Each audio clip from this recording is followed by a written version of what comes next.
gente, eu queria gravar um vídeo com vocês para falar sobre um assunto que tem me pego um pouco, que o Senhor tem falado comigo. E como eu gosto de compartilhar o que o Senhor tem falado comigo com vocês, eu vou só falar mesmo. Então, esses dias eu tava conversando com umas amigas minhas e a minha mãe notou uma coisa, depois ela falou comigo, que eu não sou perfeita, que eu não vou acertar sempre. E isso aconteceu porque eu tava fazendo biscoito, eu quero tudo do meu jeito e eu acabei não ouvindo o que as pessoas estavam falando. E não é só nessa área que acontece isso, são em todas as áreas da minha vida. E parando pra pensar nisso, eu parei.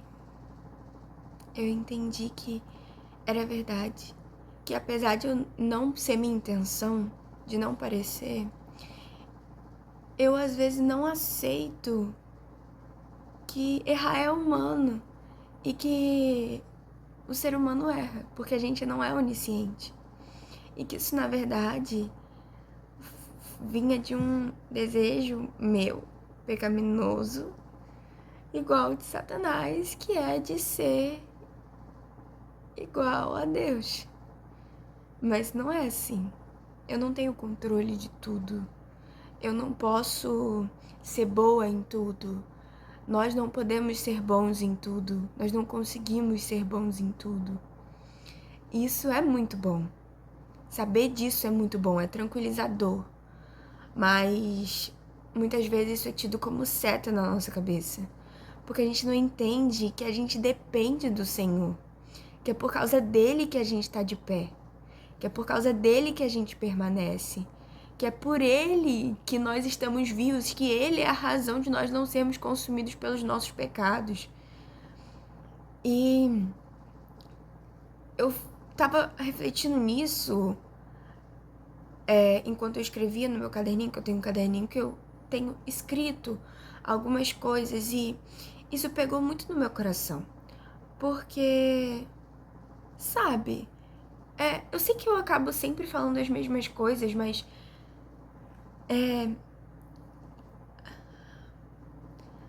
parece que que a gente chega num ponto às vezes em que se a gente não ser bom em tudo, se a gente não acertar tudo, parece que a gente tá ficando pra trás. E não somente ficando pra trás, que a gente não é bom o suficiente igual as outras pessoas.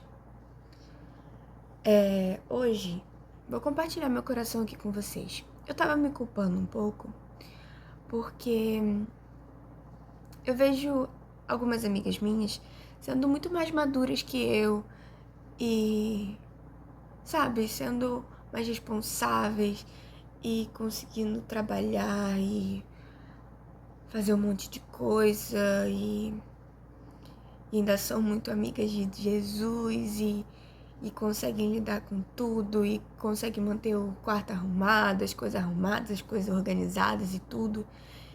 E me comparando, eu caí nessa besteira de me comparar e eu vi que eu não sou assim. Eu não sou assim, não. Eu não estou assim. Eu, por enquanto, tô sem essa capacidade. Mas eu sei que o Senhor tem moldado no meu coração de parar para ouvir Ele. Na, na realidade que eu tenho. Na realidade em que eu estou. Porque não adianta eu tentar buscar um ideal inalcançável da minha realidade, porque eu não vou conseguir. Não dá para eu tentar ir do 8 para 80 de um dia para noite. Não tem como a gente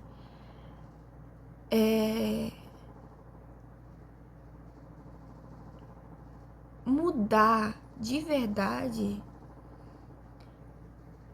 e duradouramente, tipo, em algo que o Senhor pôs no nosso coração. se não for por uma intervenção divina, assim, Deus descer e te dar essa capacidade, que eu acredito que é capaz, é muito difícil acontecer assim direto. Porque eu tava lendo no livro Lugares que Não Te Cabem Mais, que existem alguns estágios. Alguns estágios não, algumas coisas que são necessárias para que a obediência de fato seja agradável ao coração do Senhor. E algumas dessas coisas, a primeira era que a obediência precisava ser imediata. Ou seja, tipo, eu sei que parece contradizer um pouco o que eu tava falando antes, mas não é. Aguarde um pouquinho, preste atenção, que você vai compreender meu raciocínio. Precisa ser imediato. Então, quando o Senhor põe algo no seu coração, você tem que fazer alguma coisa. Mas, às vezes, você tem que entender que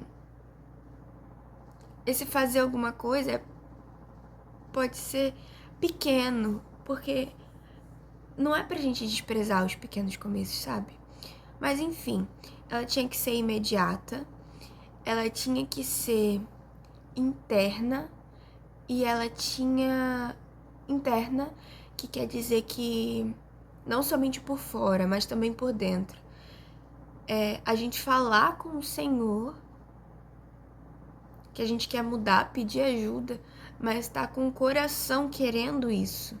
E não dividido, tipo, tomar uma decisão de verdade, sabe? E...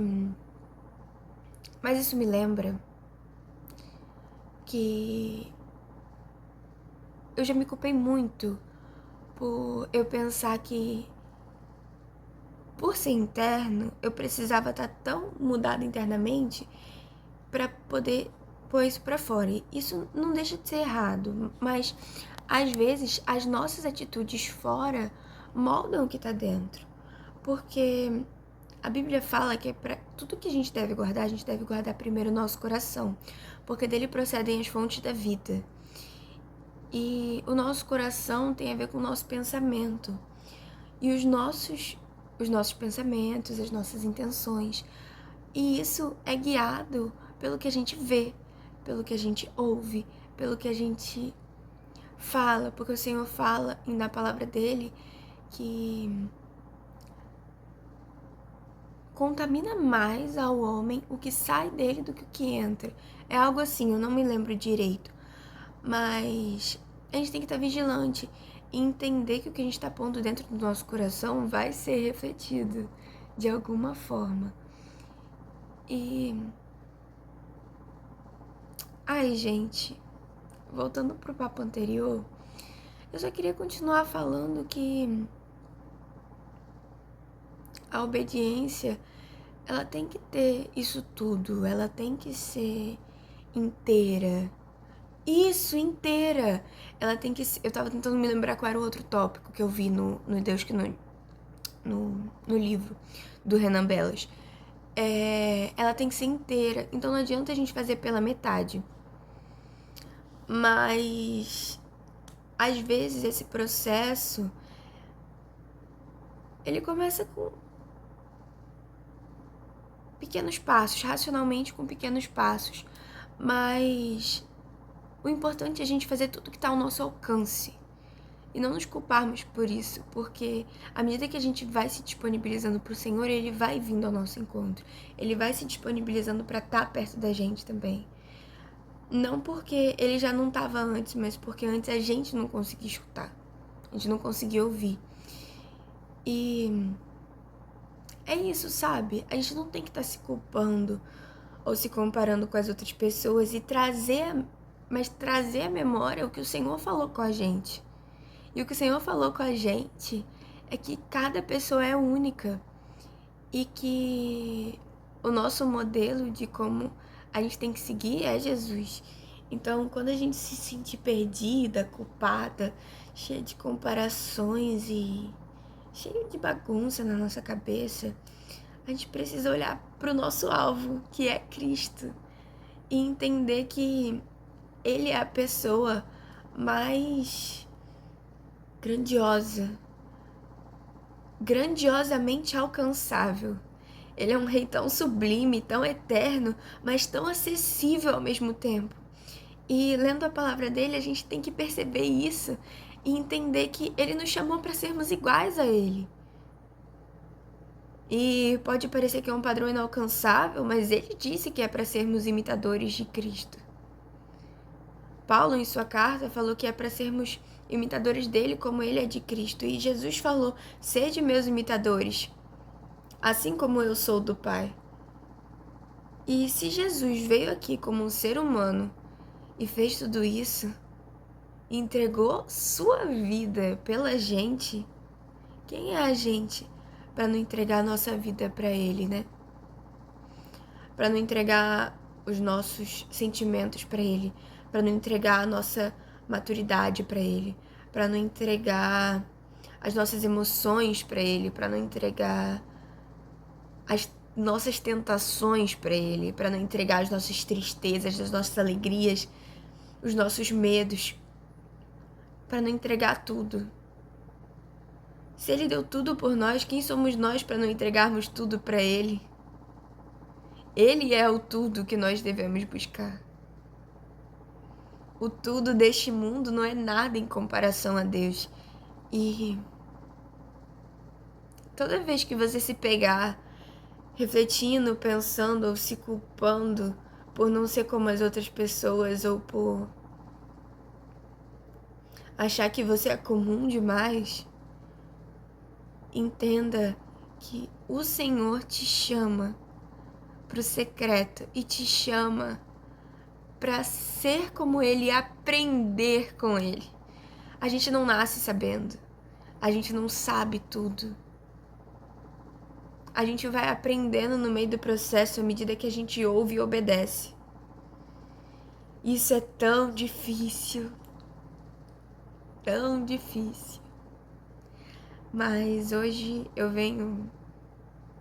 O Senhor tem me convidado e te convidado para seguir nessa dança sem saber os passos direito, mas apenas ser guiados por Ele. Eu não sei se vocês entendem metáfora, mas para mim fica mais fácil quando é ilustrado, mesmo que pela voz, né? E é isso.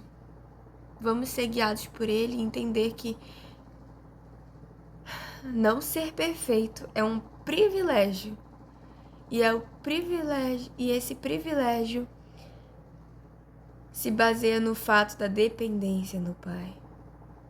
Vai ter um dia que nós não vamos mais ter esse favor de abrir mão das coisas por Ele, de errar e falar para Ele: Pai, eu errei, eu pequei e eu preciso de Ti mais do que tudo. Mas enquanto a gente ainda tem esse privilégio, porque um dia vamos morar na eternidade com Ele e aí o privilégio vai ser outro, que vai ser vê-lo face a face. Nós devemos aproveitar ao máximo e sermos guiados por Ele no que nos cabe.